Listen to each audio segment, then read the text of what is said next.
ఓం శాంతి. ఈరోజు మురళి 13/10/2025. మధురమైన పిల్లలారా, మీరు దేవతలుగా తయారవ్వాలి. కావున మాయ యొక్క అవగుణాలను త్యజించండి. కోపం చేసుకోవడం, కొట్టడం, విసిగించడం, చెడు పనులు చేయడం, దొంగతనం చేయడం ఇవన్నీ మహాపాపాలు. ఏంటేంటి మహాపాపాలు? కోపం చేసుకునేది, కొట్టేది, విసిగించేది, వేరే వాళ్ళను చెడు పనులు చేసేది, దొంగతనం చేసేది ఇవన్నీ మహాపాపాలు. ప్రశ్న: ఈ జ్ఞానంలో ఎటువంటి పిల్లలు వేగంగా ముందుకెళ్ళగలుగుతారు? ఎవరికి నష్టం కలుగుతుంది? జవాబు: ఎవరికైతే తమ చార్టును రాసుకోవడం వస్తుందో వారు ఈ జ్ఞానంలో చాలా తీవ్రంగా ముందుకెళ్తారు. ఎవరైతే ఆత్మాభిమానులుగా ఉండారో వారు నష్టాన్ని పొందుతారు. వ్యాపారులకు లెక్కాచారం వ్రాసుకునే అలవాటు ఉంటుంది కదా, వారు ఇక్కడ కూడా వేగంగా ముందుకెళ్ళగలుగుతారు. చార్ట్ గురించి చాలా అటెన్షన్ పెట్టమంటున్నారు బాబా. మొన్న 3-4 రోజుల కిందట కూడా చెప్పారు చార్ట్ పెట్టండి అని. ఈరోజు కూడా చెప్తున్నారు, అండర్లైన్ చేసుకొని పెట్టాలా, దృఢ సంకల్పం చేయాలి. దేనికైనా దృఢ సంకల్పం చేస్తేనే అవుతుంది. పాట: ఓ ప్రాణి, మనస్సు అనే దర్పణంలో నీ ముఖాన్ని చూసుకో. పుణ్యం ఎంత చేసినావు, పాపం ఎంత చేసినావు అని హిందీలో పాట ఉంది. ముకుడా దేకులే ప్రాణి, పుణ్య హై కితనా, పాప హై కితనా, దేక్ తెరీ జీవన్ మే అని పాట ఉంది. ఓం శాంతి. ఓం శాంతి బాబా. ఆత్మిక పాత్రదారులైన పిల్లలకు బాబా అర్థం చేయిస్తున్నారు. ఎందుకంటే ఆత్మనే ఈ బేహద్ నాటకంలో పాత్రను అభినయిస్తుంది. పాత్ర మనుష్యులదే కదా. పిల్లలు ఈ సమయంలో పురుషార్థం చేస్తున్నారు. వేద శాస్త్రాలు చదువుతారు, శివుణ్ణి పూజిస్తారు. కానీ వీటి ద్వారా ఎవరూ నన్ను పొందలేరని బాబా చెప్తున్నారు. ఎందుకంటే భక్తి కిందికి దిగజారే కళ. జ్ఞానము ద్వారా సద్గతి లభిస్తుంది. మరి తప్పకుండా దేని ద్వారానో కిందికి దిగడం కూడా జరుగుతుంది కదా. ఇది ఒక ఆట. ఈ ఆట గురించి ఎవ్వరికీ తెలియదు. శివలింగాన్ని పూజించే సమయంలో దాన్ని బ్రహ్మము అని అనరు. మరి ఆ పూజించేది ఎవరిని? లింగాన్ని ఈశ్వరునిగా భావించి పూజిస్తారు. మీరు భక్తి ప్రారంభించినప్పుడు ద్వాపర యుగంలో శివలింగాన్ని వజ్రంతో తయారు చేస్తున్నారు. సోమనాథ మందిరాన్ని, సోమనాథ దేవాలయం, బంగారు దేవాలయాన్ని కట్టించి వజ్రలింగాన్ని విక్రమాదిత్య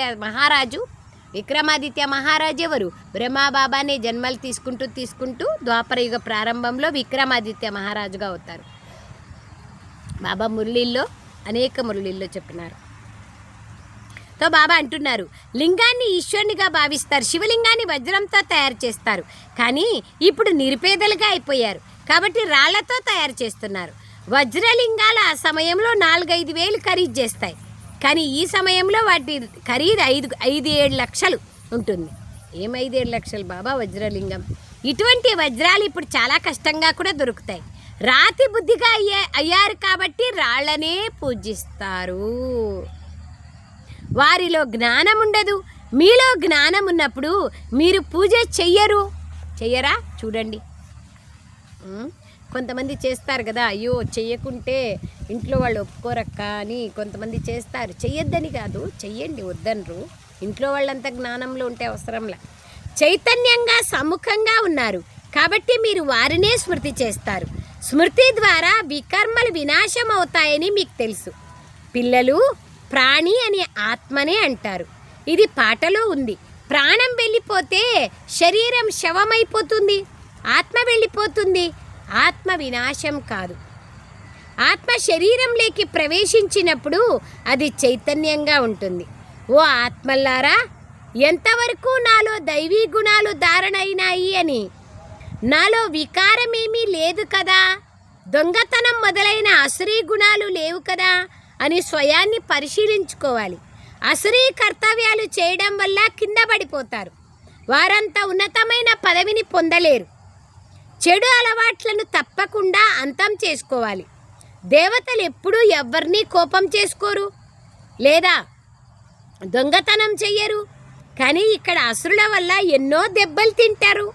ఎందుకంటే మీరు ఇక్కడ దైవీ సాంప్రదాయాలుగా అవుతున్నారు. కావున మాయ మీకెంతో శత్రువుగా అవుతుంది. మాయ అవగుణాలు పనిచేస్తాయి.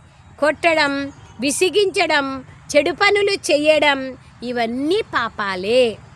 పిల్లలైన మీరు చాలా శుద్ధంగా ఉండాలి. దొంగతనం చేయడం చాలా పెద్ద పాపం. బాబా, నాకు మీరు తప్ప ఇంకెవరూ లేరు అని బాబాతో ప్రతిజ్ఞ చేస్తూ వచ్చారు.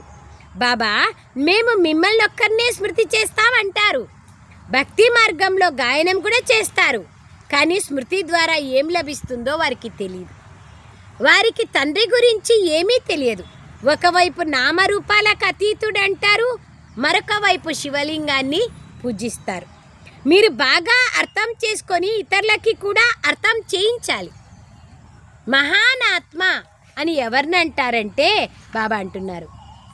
ఎవరిని అనాలో కూడా మీరు ఆలోచించండి. పవిత్రులుగా ఉన్నవారినే అంటారు కదా.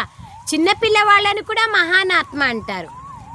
చిన్నపిల్లవాడైన స్వర్గానికి యువరాజైన శ్రీకృష్ణుడు మహాత్ముడా, లేక ఈ రోజుల్లోని కలియుగంలోని మనుషులు మహాత్ములా? అతడు వికారాల ద్వారా జన్మించాడు కదా. అది నిర్వికారి ప్రపంచం, ఇది వికారీ ప్రపంచం. నిర్వికారీలకు ఎన్నో టైటిల్స్ ఇస్తారు, వికారులకు టైటిల్స్ ఏముంటాయి? శ్రేష్టాచార్యులని శ్రేష్టాచారులుగా ఒక్క బాబానే తయారు చేస్తారు. వారు అందరికన్నా ఉన్నతోన్నతమైన వారు. మిగిలిన మనుష్యులందరూ పాత్రధారీలు. కావున తప్పకుండా పాత్రలేకి రావాల్సే ఉంటుంది. సత్యుగం శ్రేష్టమైన మానవుల ప్రపంచం. అక్కడ జంతువులు కూడా శ్రేష్టంగా ఉంటాయి. అక్కడ మాయ రావణాసురుడే ఉండడు. అక్కడ తమోగుణి జంతువులే ఉండవు. నెమలి వికారాలతో పిల్లలకు జన్మనివ్వదని మీకు తెలుసు. నెమలి నుండి ఆనంద బాష్పాలు రాల్తాయి. వాటిని ఆడనెమలి ధారణ చేస్తుంది. కావుననే దానిని జాతీయ పక్షి అంటారు. సత్యుగంలో కూడా వికారాల మాటే ఉండదు.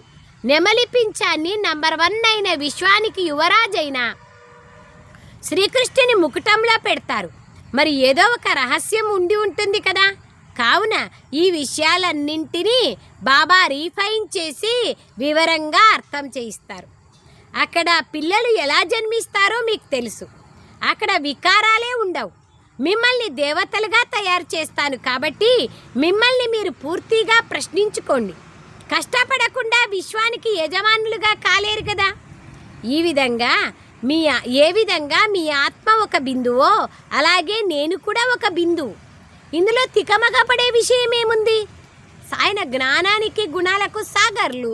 బిందువే చూసేకి రూపంలో బిందువు, గుణాలలో సింధువు. ఆయన జనన మరణ చక్రాల్లోకి రారు, మనం వస్తాం. కొందరు మేము చూడాలి అంటారు. బాబాని ఏం చూడాలి?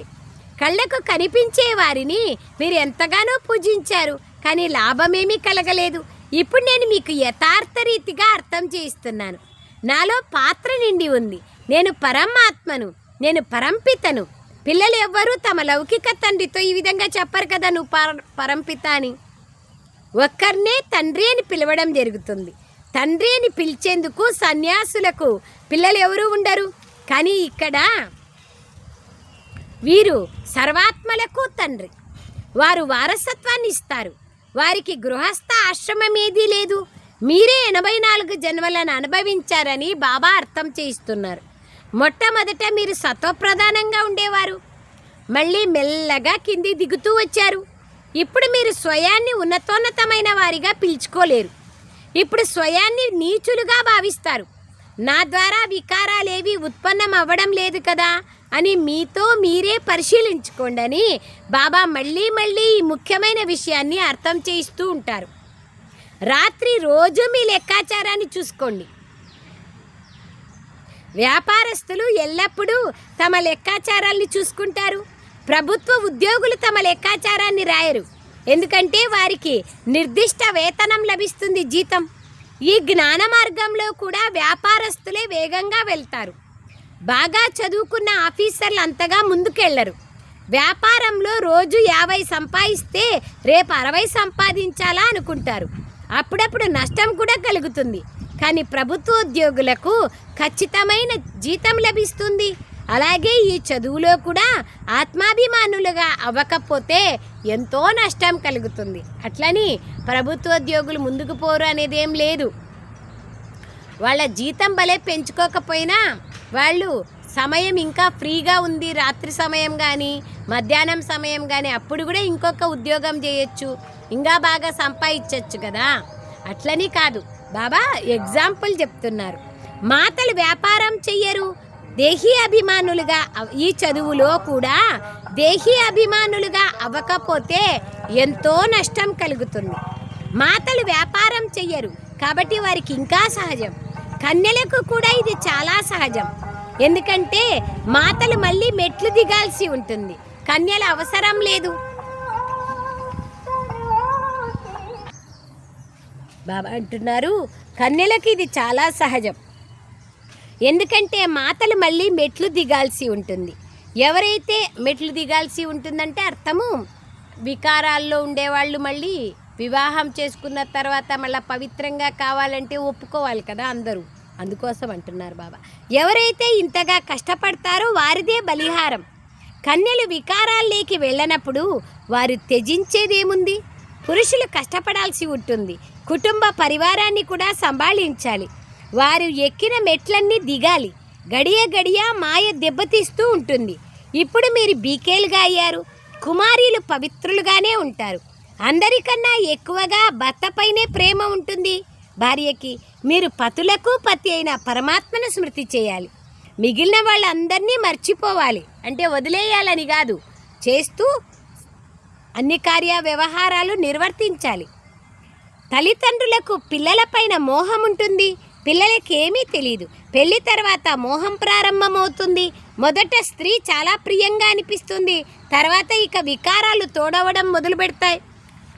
కుమారి నిర్వికారిగా ఉంటుంది కాబట్టి పూజింపబడుతుంది.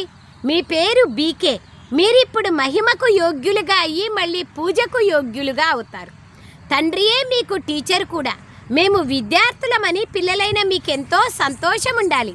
భగవంతుడు తప్పకుండా భగవాన్ భగవతిగా తయారు చేయడానికి వచ్చారు. భగవంతుడు ఒక్కడే, మిగిలిన వాళ్ళందరూ సోదరులు, ఇతర సంబంధం లేదు. ప్రజాపిత బ్రహ్మ ద్వారా రచన జరుగుతుంది, ఆ తర్వాత వృద్ధిని పొందుతారు. ఆత్మలు వృద్ధిని పొందుతాయని అనరు, మనుష్యులే వృద్ధిని పొందుతారు.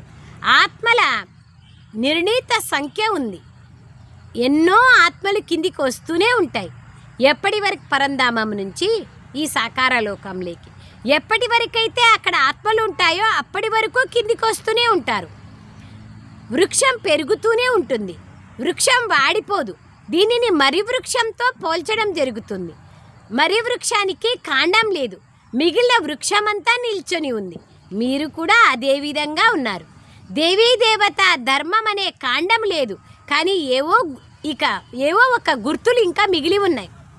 ఇంకా ఇప్పటి వరకు మందిరాలను నిర్మిస్తూనే ఉంటారు. దేవతల రాజ్యం ఎప్పుడుంటుందో, మళ్ళీ వారు ఎక్కడికి వెళ్ళారో మనుషులకి ఏమీ తెలియదు. పాపం పూజిస్తారు కానీ వాళ్ళు ఎక్కడ పోయినారనే తెలియదు. ఈ జ్ఞానం బ్రాహ్మణులైన మీకు మాత్రమే ఉంది. పరమాత్మ స్వరూపం కూడా మనలాగే బిందువు అని మనుషులకు తెలియదు. అతడు ఒక అఖండ జ్యోతి స్వరూపుడని గీతలో రాయబడి ఉంది. భావన అనుసారంగా ఇదివరకు ఎంతోమందికి సాక్షాత్కారం జరిగేది.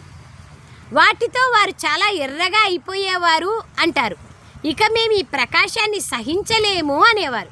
కానీ అది సాక్షాత్కారం మాత్రమే. అర్జునుడు అన్నాడు కదా, సాక్షాత్కారాల వల్ల కళ్యాణం జరగదు. ఇక్కడ పురుషార్థం చేయాలా, కష్టపడాలా, పాపాలన్నీ పోగొట్టుకోవాలా. ఉత్త సాక్షాత్కారం చేస్తే ఏం రాదు. సాక్షాత్కారాలు కూడా అందరికీ రావు. నవవిధ భక్తి చేస్తేనే వచ్చేది. సాక్షాత్కారాల బీగం చెవి బాబా దగ్గర మాత్రమే ఉంటుంది. బాబా అంటున్నారు అలాగే స్మృతి కూడా ఏ విధంగా కళ్యాణం ఏమీ జరగదు. ఇక్కడ స్మృతి యాత్ర ముఖ్యమైనది.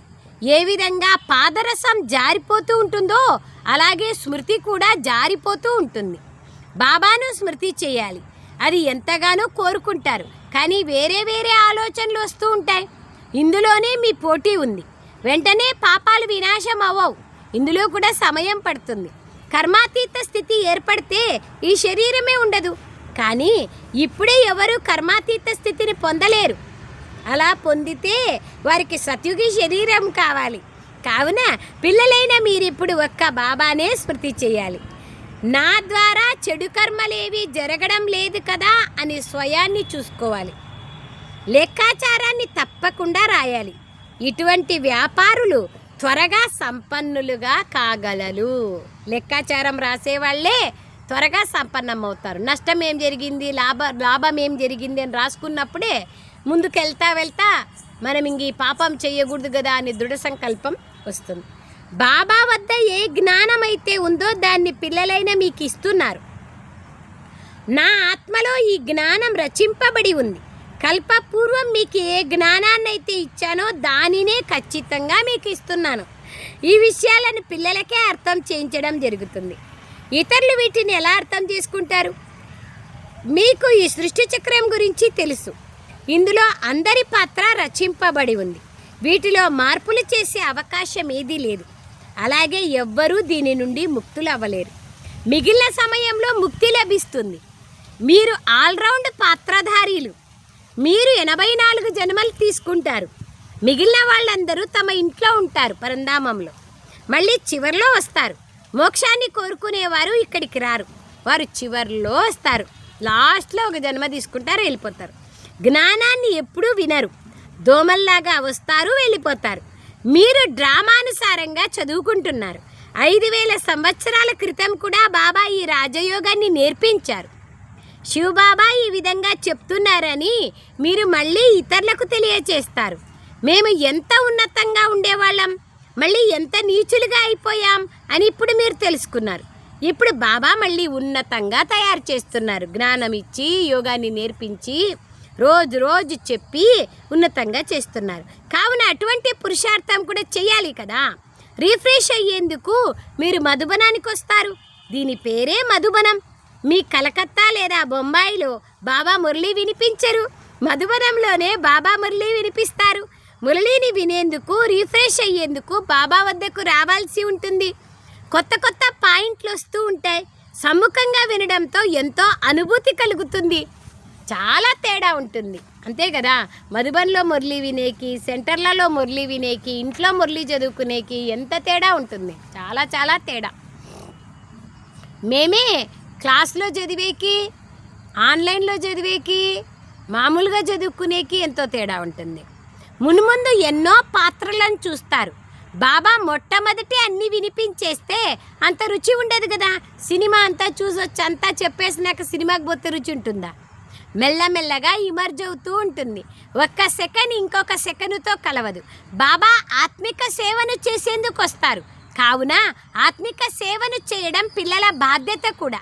కనీసం తక్కువలో తక్కువ బాబాను స్మృతి చేయండి మరియు పవిత్రంగా అవ్వండి అని చెప్పండి. పవిత్రతలోనే ఫెయిల్ అయిపోతారు, ఎందుకంటే స్మృతే చెయ్యరు. పిల్లలైన మీకెంతో సంతోషం ఉండాలి. ఏ అనంతమైన తండ్రి గురించి ఎవ్వరికీ తెలీదో ఆ తండ్రి ఇప్పుడు, ఆ తండ్రి ముందు మేము ఇప్పుడు కూర్చున్నాం అనే నష ఉండాలి. ఆ శివబాబాయే జ్ఞానసాగర్లు. దేహదారుల నుండి బుద్ధి యోగాన్ని తొలగించుకోవాలి. ఇతడు శివబాబా రథం, బ్రహ్మబాబా వాళ్ళు. ఇతన్ని గౌరవించకపోతే ధర్మరాజు ద్వారా ఎన్నో శిక్షలు పొందాల్సి ఉంటుంది. పెద్దలను గౌరవించాలి కదా. ఆది దేవుణ్ణి ఎంతగా గౌరవిస్తారు? జడ చిత్రాన్ని అంతగా గౌరవించినప్పుడు మరి చైతన్యంగా ఉన్నవారిని ఎంతగా గౌరవించాలి? జడానికే అంత గౌరవం ఇచ్చినప్పుడు ఇంకా చైతన్యంలో ఉన్నప్పుడు ఇంకెంత గౌరవం ఇవ్వాలి? అచ్చా, मीठे मीठे सिखलदे बच्चों प्रति माता पिता बाप दादा का याद प्यार और गुड मॉर्निंग। रूहानी बाप की रूहानी बच्चों को नमस्ते। हम रूहानी बच्चों की रूहानी माता पिता बाप दादा को याद प्यार गुड मॉर्निंग और नमस्ते नमस्ते नमस्ते। बाबा नमस्ते। थैंक यू बाबा, थैंक यू वेरी मच बाबा। సారాంశం: లోపల మిమ్మల్ని మీరు పరిశీలించుకొని దైవీ గుణాలను ధారణ చేయాలి. చెడు అలవాట్లను తొలగించుకోవాలి. బాబా, మేమెప్పుడూ చెడు పనులు చెయ్యము అని ప్రతిజ్ఞ చేయాలి. కర్మాతీత స్థితిని పొందేందుకు స్మృతి చేయడంలో పోటీ పడాలి. ఆత్మిక సేవలో తత్పరులై ఉండాలి. పెద్దవాళ్లను గౌరవించాలి. వరదానం: బాబాను అనుసరించే పాఠము ద్వారా కష్టమైన దానిని కూడా సహజంగా చేసుకునే తీవ్ర పురుషార్థులుగా కండి. వివరణ: కష్టమైన దానిని సహజం చేయడం చివరి పురుషార్థంలో సఫలతను ప్రాప్తి చేసుకునేందుకు మొట్టమొదటి పాఠం బాబాను అనుసరించడం. అంతే. ఈ మొట్టమొదటి పాఠమే చివరి స్థితిని సమీపంగా తీసుకొస్తుంది. ఈ పాఠం ద్వారా పొరపాట్లు చేయని విధంగా తయారవుతారు. ఏకరసంగా మరియు తీవ్ర పురుషార్థులుగా అయిపోతారు. ఎందుకంటే ఎప్పుడైతే అనుసరించేందుకు బదులుగా మీ బుద్ధిని నడిపిస్తారో అప్పుడే కష్టం అనిపిస్తుంది. దీని ద్వారా తమ సంకల్పాల వలలో తామే చిక్కుకుంటారు. తీవ్ర పురుషార్థం లేకపోతే తమ సంకల్పాల వలలో తామే చిక్కుకుంటారు. బాబాను అనుసరించడమే తీవ్ర పురుషార్థం. అప్పుడు సమయం పడుతుంది మరియు శక్తి కూడా అవసరమవుతుంది. అనుసరిస్తూ ఉన్నట్లయితే సమయము శక్తి రెండు పొదుపైతాయి. జమా ఖాతా పెరుగుతుంది. స్లోగన్: సత్యత మరియు స్వచ్ఛతను ధారణ చేసేందుకు మీ స్వభావమును సరళంగా చేసుకోండి.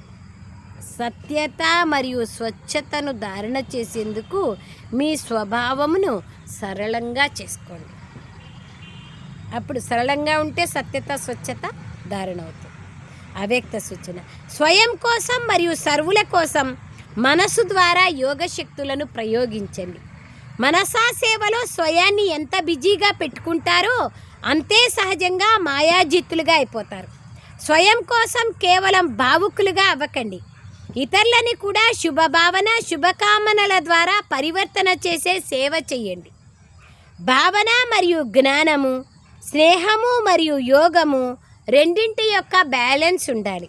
కళ్యాణకారులుగా అయితే అయ్యారు, ఇప్పుడు బేహద్ విశ్వ కళ్యాణకారులుగా కండి. అప్పుడే మనసా సేవ చేస్తేనే బేహద్ విశ్వ కళ్యాణకారులుగా కాగలుగుతాం. హద్దు యొక్క కళ్యాణం కాదు, బేహద్ కళ్యాణం. అచ్చా. ఓం శాంతి బాబా. Thank you Baba.